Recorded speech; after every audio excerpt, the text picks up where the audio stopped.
नमस्कार दोस्तों, इस वक्त मैं मौजूद हूँ कलियासोल प्रखंड के अंतर्गत आने वाले कुसुमदा गांव में और यहाँ पर जो है संताली यात्रा रखा गया। तो चलिए यहाँ के ग्रामीणों से जानते हैं कि ये कार्यक्रम रखने का उद्देश्य क्या है। चलिए आप लोगों को सब कुछ दिखाते हैं। तो दादा, सबसे पहले आपको हमारे चैनल में जो है बहुत बहुत धन्यवाद आपका और हमारे RKM हाई स्कूल संताली यात्रा कमेटी की ओर से आपका बहुत बहुत धन्यवाद। झारखंडी जोहार। तो जो ये संताली यात्रा रखा है, इसका मेन उद्देश्य क्या है? देखिए, यात्रा तो एक खाली जो है मानसिकता है कि यात्रा हो रहा है, लेकिन हमारा क्षेत्र, हमारा गांव, हमारा अगल बगल पड़ोसी जो भी है, हम लोग रूरल एरिया में वास करते हैं, जहां पर बीते कुछ सालों पहले से हमारे यहाँ पर कुसुमदा में यात्रा होती थी। बंगला यात्रा भी होता था, संताली यात्रा भी होता था, लेकिन कुछ कारण के चलते किसी कारणवश बहुत दिनों से नहीं हो पाया था। तो इस साल हम लोगों ने अगल बगल हमारे पड़ोसी जो भी पंचायत के मुखिया लोग हैं, उन लोगों में बैठ के हम लोगों ने वार्ता किया कि इस साल एक बार सबको मिलने के लिए, सबको एक बार एक जगह पर एक मंच में होने के लिए कुछ ना कुछ प्रोग्राम होना चाहिए। क्योंकि हम लोग रूरल एरिया में वास करते हैं, गांव में वास करते हैं, हमारी महिलाएं, हमारी बहनें, हमारी बेटियां बाहर दूर तक नहीं जा पाते अपना जो है एंजॉय करने के लिए, या फिर किसी सांस्कृतिक कार्यक्रम हो, या फिर यात्रा हो, या फिर किसी भी प्रकार का सामाजिक कार्यक्रम में हमारी महिलाएं बाहर नहीं जा पाती है। जिसके कारण हम लोगों ने अगल बगल पड़ोसी जो भी हमारे हैं मान्यगण्य व्यक्ति लोग, वो सब मिलके यहाँ पर इकट्ठा होके हम लोग एक बार में 200-250 का सदस्य बना है, जिसमें पार्टनरशिप बनता है। उसी आधार पर संताली यात्रा इस साल हम लोग कर रहे हैं। अगला साल हो सकता है कि संताली यात्रा के साथ साथ हम लोग बंगाली यात्रा करने का भी प्रयास करेंगे।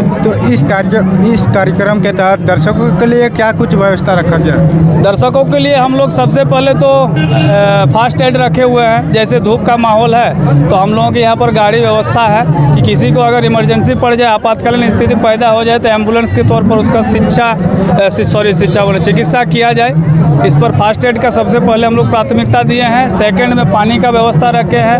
थर्ड में छोटे छोटे बच्चे हैं, उन लोगों के लिए अंदर हवा का व्यवस्था है। सारे तरह से किसी को किसी तरह का परेशानी न हो, सारे परेशानी को देखते हुए सब कुछ किया गया है। और प्रयास हम लोगों का यही रहेगा कि जितना हो सके सबका सहयोग से, आप लोगों का भी सहयोग चाहिए, अगल बगल पड़ोसी जितने भी हमारे लोग हैं सबका सहयोग से आज का ये कार्यक्रम संपन्न हो।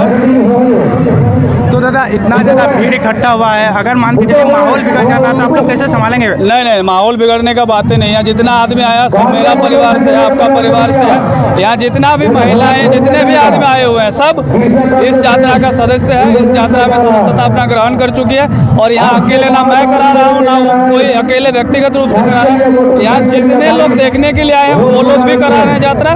जो लोग यहाँ पर देख रेख कर रहे हैं वो लोग भी यात्रा करा रहे हैं। इसमें अनहोनी होने का कोई चांस ही नहीं, नो चांस। अगर अनहोनी आ जाता है क्या पुलिस प्रशासन इसमें सहयोग करेंगे? देखिए, प्रशासन तो सहयोग हमेशा से ही करती है। यह हुआ सरकार में प्रशासन हमेशा से सहयोग करती है। और कहीं ना कहीं एक बात आप जान लीजिए कि आदिवासी समुदाय एक ऐसा समुदाय है जो लड़ाई पर कभी नहीं सामने जाता है। वो हमेशा शांतिपूर्ण ढंग से तरीका से काम करते हैं। और संताली यात्रा में कभी आज तक ऐसा नहीं सुने होंगे आप लोग कि संताली यात्रा में कहीं पर जो है मारपीट हो गया, बहुत बड़ा जो है ये हो गया, बात बिगड़ने वाला बात होगा, ऐसा कभी नहीं होता, परेशानी नहीं होता। तो आप लोग के ही जो है अबुआ सरकार है, बलियापुर में इस प्रकार का घटना है, आप लोग के सरकार होने के बाद बात है उपद्रवी का कोई न शकल होता न सूरत होता।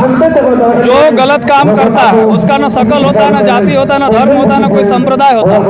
अब कोई उपद्रवी अगर यहाँ पर आके नौटंकी करेगा तो उसको हम जाति से संबोधन नहीं कर सकते। अब कोई उपद्रवी वहाँ पर कुछ कर दिया तो जो कानून देख रहा है, वहाँ पर ड्रोन कैमरा दौड़ रहा था तो अपने आप पता चल जाएगा। चारों तरफ से CCTV फुटेज किया गया है, उसमें से एक एक करके कानून अपना काम कर रही है, प्रशासन अपना काम कर रही है। उसमें ना आपका टिप्पणी चलेगा ना मेरा टिप्पणी चलेगा। उसमें बीजेपी वाले बोल रहे हैं कि झारखंड में ही ऐसा हो रहा है। नहीं, झारखंड में हुआ है तो उसका बोलना सही, झारखंड में ही हुआ है। अब बलियापुर का अगर बीजेपी वाला पूरा झारखंड समझता है तो उसकी मूर्खता वाली बात है। ऐसा कुछ बात नहीं। प्रशासन अपना काम कर रही है, उसमें अबुआ सरकार अगर हम लोग बोलते हैं कि नहीं वो नहीं है तो प्रशासन अपना निष्पक्ष रूप से काम कर सकती है। इसके लिए अबुआ सरकार ना प्रशासन का पक्षपाती लेगा ना आमजन का पक्षपाती लेगा। जो गलत करेगा उसके साथ गलत होगा। इस घटना में कम से कम 20 आदमी अभी पकड़ाया है और बहुत सारे आदमी अभी पकड़ाए नहीं, उस पर आप वो धीरे धीरे प्रशासन करेगी, जांच करने के उपरांत ही करेगी। ऐसे में क्या होता है, देखिए कानून का नियम होता है कि किसी एक व्यक्ति अगर छूट जा रहा है दोषी, तो उससे मैंने 10 व्यक्ति अगर छूट जा रहा है दोषी व्यक्ति, तो उससे कोई दिक्कत नहीं है। लेकिन निर्दोष व्यक्ति एक भी नहीं फंसना चाहिए, ये कानून का रवैया होना चाहिए। और इसी पर हमारा जिला प्रशासन भी काम कर रही है और झारखंड सरकार उस पर काम करने के लिए तत्पर है। देखिए बलियापुर यहाँ से काफ़ी ज़्यादा सामने है, वहाँ पर दोनों समुदाय लड़ाई कर रहा है और यहाँ पर सब समुदाय एक साथ मिलकर के देखिए बात ऐसा, हम पहले ही आपको बोले कि उपद्रवी का कोई संप्रदाय नहीं होता, उपद्रवी का कोई धर्म नहीं होता, उपद्रवी का कोई जाति नहीं होता। लेकिन यहाँ हम लोग देख सकते हैं हिंदू, मुस्लिम, आदिवासी और जितने भी हमारे अगल बगल के पड़ोसी सबका भागीदारी यात्रा में है। सब कोई भाईचारा से हम लोग इतना बड़ा अनुष्ठान पार कर रहे हैं। इसी से समझा जा सकता है कि यहाँ किसी तरह का कोई ऐसा आपत्तिजनक स्थिति पैदा होने वाला है नहीं। इसके लिए आप लोग निश्चिंत रहिए और हम लोग निश्चिंत हैं। बाकी झारखंड मुक्ति मोर्चा का सरकार है, झारखंड मुक्ति मोर्चा का हम लोग कार्यकर्ता हैं और यहाँ जो कार्यक्रम हो रहा है, यहाँ कार्यक्रम सर्वदलीय हो रहा है। ऐसा कोई नहीं है कि विशेष रूप से हम ही लोग हैं, सारा समाज, सारा अगल बगल के पड़ोसी, पूर्व मुखिया लोग, वर्तमान में मुखिया लोग, मुखिया के प्रतिनिधि लोग, समिति लोग, सारे लोग लगे हुए हैं। मान्यगण्य हमारे बगल के पड़ोसी के सारे लोग लगे हुए हैं कि आज का इस संथाली आदिवासी यात्रा का अनुष्ठान किस तरह से सुचारू ढंग से शांतिपूर्ण पार किया जाए, इस पर हम लोग लगे हुए हैं। आप लोगों का भी सहभागिता हम लोग चाहते हैं। बहुत बहुत धन्यवाद।